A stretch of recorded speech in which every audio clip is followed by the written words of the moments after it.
കാരണം അനീഷ് വോട്ടറല്ല. നിങ്ങൾ തിരഞ്ഞെടുത്ത ഈ ധൈര്യശാലികൾക്ക് എന്തുപറ്റി?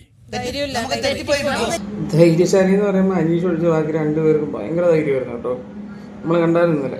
ജിസേൽ പിന്നെ പോട്ടെ തലയൊക്കെ മുട്ട അടിക്കാൻ മുണ്ടനം ചെയ്യാന്നൊക്കെ പറഞ്ഞു കഴിഞ്ഞാൽ നമുക്ക് അത് ചിന്തിക്കാൻ പറ്റുന്നൊരു കാര്യമല്ല. ഒരു പെൺകുട്ടിയാണ്, പിന്നെ തന്നെ വനങ്ങളെ പോലത്തെ മുടിയാണ്, അതൊക്കെ വെട്ടിക്കളഞ്ഞു കഴിഞ്ഞാൽ ഭയങ്കര വൃത്തികേടായിരിക്കും. 3 ചലഞ്ചുകളും ധൈര്യപൂർവ്വം ഏറ്റെടുക്കുന്നതിൽ നിങ്ങൾ ധൈര്യശാലികളായി തിരഞ്ഞെടുത്ത 3 പേരും പരാജയപ്പെട്ടിരിക്കുന്നു. പരാജയപ്പെട്ടു. ഓക്കെ, ഇതിന്റെ കാര്യം എന്ന് പറഞ്ഞു കഴിഞ്ഞാൽ ഇവര് 3 പേര് ഇപ്പൊ അനീഷ് ഉൾപ്പെടെ പോയേക്കുന്നത് വെച്ചാൽ എന്തെങ്കിലും ഫിസിക്കൽ ടാസ്ക് ആയിരിക്കും, അത്രയും കടഞ്ഞ് ചിന്തിക്കുകയല്ല.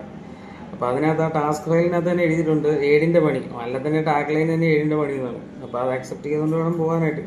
അപ്പൊ അനീഷ് ഓക്കെയാണ്, അനീഷിനോട് പറഞ്ഞ കാര്യം അനീഷ് ഓക്കെ അക്സെപ്റ്റ് ചെയ്യും, മിണ്ടാതിരിക്കാൻ. അപ്പൊ ബാക്കി എല്ലാവരും ചിരിച്ചു പോകും.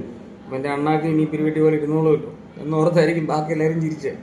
പുള്ളി അന്നേരം തൊട്ടേ ടാസ്ക് കറക്റ്റാക്കി. ബിഗ് ബോസ് പറയുന്നുണ്ട് ഈ നിമിഷം മുതൽ ഇന്നതാണ്. അപ്പോൾ പുള്ളി അത് ഫോളോ ചെയ്തു. കാരണം അതിന് മുമ്പത്തേനകത്തൊരു പണി കൊടുത്തായിരുന്നു, വീട്ടുകാരെ വിളിക്കുന്ന കേസ് നടപടി ആകത്തില്ലെന്നുള്ള കാര്യം പിന്നെ ബിഗ് ബോസ് പറഞ്ഞപ്പോഴാണ് മനസ്സിലായത്. ഏതാണ്ട് 10ാമത്തെ വീക്കിലങ്ങാണ്ട് വരുന്ന കേസാണ്. 1000 പോയിന്റുകൾ നഷ്ടമാക്കി ഈ ടാസ്കും നിങ്ങൾ പരാജയപ്പെട്ടിരിക്കുന്നു. ഓ കൊള്ളാം. അളിയൻ്റെ ഒക്കെ അയ്യോ ഓവർ ആക്ടിങ് എന്ന് പറഞ്ഞിട്ടില്ല. എനിക്കൊന്നും അവൻ്റെ പ്രായത്തിൻ്റെ ആയിരിക്കും. ചുമ്മാ കിടന്നങ്ങോട്ട് പുള്ളി പറയുന്നതൊക്കെ ഏതാണ്ട് വലിയ മാസമായിട്ട് പുറത്തോട്ട് വരികയാണ് പുള്ളിയുടെ വിചാരം. എനിക്ക് തോന്നുന്നില്ല. പിന്നെ അത് പോട്ടെ, ഇതെല്ലാം കഴിഞ്ഞ് നമുക്ക് ഓടിച്ചുകൂടാ. ഇതിന്റെ അവസാനം കണ്ടോ എന്തുവാണ് സരികൊക്കെ എന്തുവാ പറയുന്നത് ബിഗ് ബോസ് പറഞ്ഞ കേൾക്കാത്തത്. ആ ടാസ്കിനകത്ത് ഓൾറെഡി 7ന്റെ പണിയാന്ന് പറയുന്നുണ്ട്. അത് ഇതാണ് നടക്കാൻ പോകുന്നത് അവിടെ.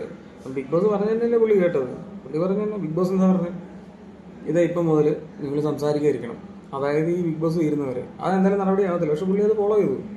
ബിഗ് ബോസ് പല രീതിയിലും പല കാര്യങ്ങളും പറയും. ടാസ്ക് എന്താണെന്ന് മനസ്സിലാക്കി കളിക്കാന്നുള്ളതാണ്. അതിനകത്ത് ബുദ്ധിയുള്ള പുള്ളിക്ക് മാത്രമേ ഉള്ളൂ. ബിഗ് ബോസിന്റെ വാതിറക്കാൻ പറഞ്ഞ എന്നിട്ട് സംസാരിച്ചാടാ പനിശരത്തിന്റെ ഒക്കെ വിചാരം എന്ന് പറഞ്ഞു കഴിഞ്ഞാൽ പുള്ളി ഇതെല്ലാം അരച്ചിറക്കി കുടിച്ച് പുള്ളിയൊക്കെ പറയുന്നതും ചിന്തിക്കുന്നതൊക്കെയാണ് അവിടെ നടന്നുകൊണ്ടിരിക്കുന്നത്. നീ മണ്ടനാണ്, നീ മണ്ടൻ. അപ്പൊ കാണായിരുന്നു അവൻ മിണ്ടുകയും കൂടെ ചെയ്തായിരുന്നെങ്കിൽ മറ്റവൻ ഓൾറെഡി മിണ്ടി. അപ്പോൾ ഒരിക്കലും അവനത് ചെയ്യാനും പറ്റത്തില്ല. ബിഗ് ബോസ് അങ്ങനെ തന്നെ പറയുള്ളൂ. അപ്പൊ അതാണ് ഇന്നലെ എനിക്ക് മനസ്സിലായത്. കാരണം അനീഷ് വോട്ടറല്ല. അനീഷ കൊള്ളാം. അനീഷ അടിപൊളിയായിട്ട് ഒരു കോമണറായിട്ട് വന്നിട്ട് തകർപ്പൻ ഗെയിമാണ്. കാരണം ഇതുവരെ ബിഗ് ബോസ് കണ്ടിട്ടില്ലാത്ത രീതിയിലുള്ള ഒരു പെരുമാറ്റം, ഒരു ബിഹേവിയർ എല്ലാം പൊളിയാണ് കേട്ടോ.